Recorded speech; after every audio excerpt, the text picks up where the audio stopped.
Hi guys, I've come to read you another story like I said I would. Now this time we're reading The Snail and the Whale by Julia Donaldson. Hope you like it.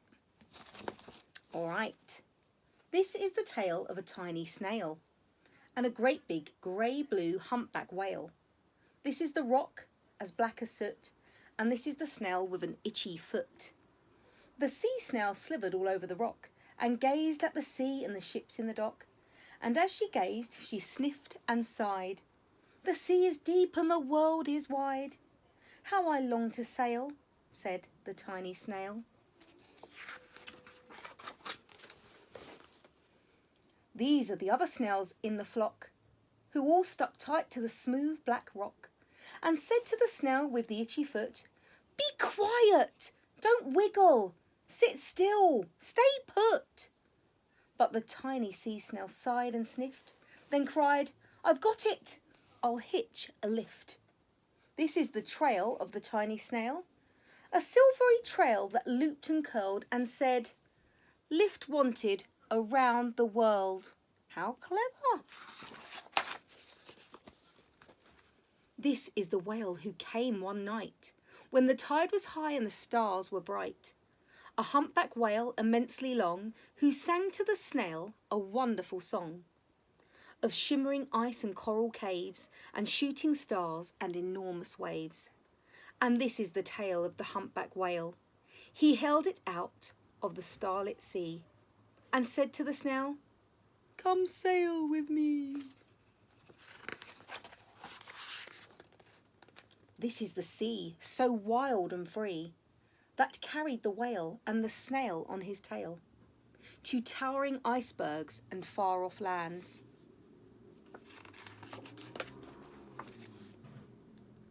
With fiery mountains and golden sands. These are the waves that arched and crashed, that foamed and frolicked and sprayed and splashed, the tiny snail on the tail of the whale. These are the caves beneath the waves, where stripy fish with feathery fins and sharks with hideous toothy grins swam round the whale and the snail on his tail. Scary.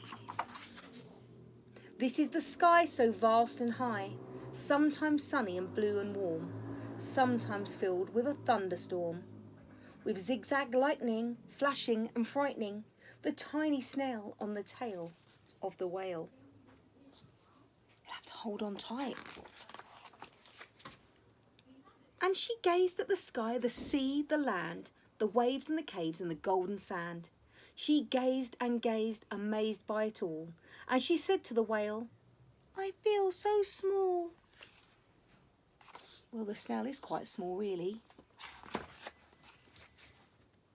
But then came the day the whale lost his way. These are the speedboats running a race, zigzagging and zooming all over the place, upsetting the whale with their ear-splitting roar, making him swim too close to the shore. This is the tide slipping away. I think this whale might be getting beached. Oh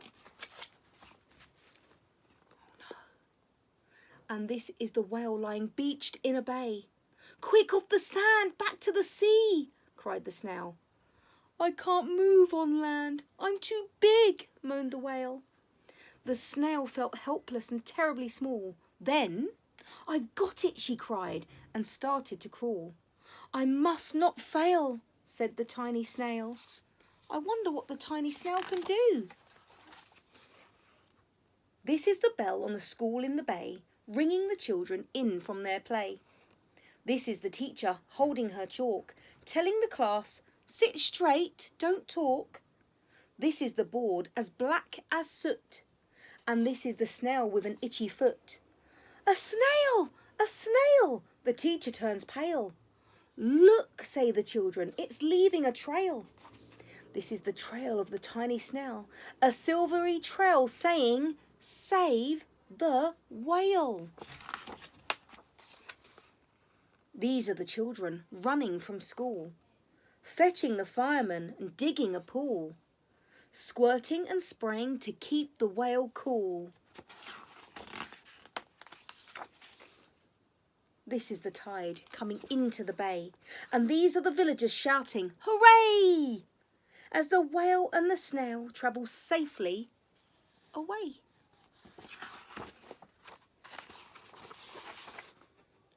Back to the dock and the flock on the rock, who said, "How time's flown, and haven't you grown?" And the whale and the snail told their wonderful tale of shimmering ice and coral caves, shooting stars and enormous waves, and how the snail, so small and frail, with her looping, curling, silvery trail, saved the life of the humpback whale. Then the humpback whale held out his tail, and on crawled snail after snail after snail.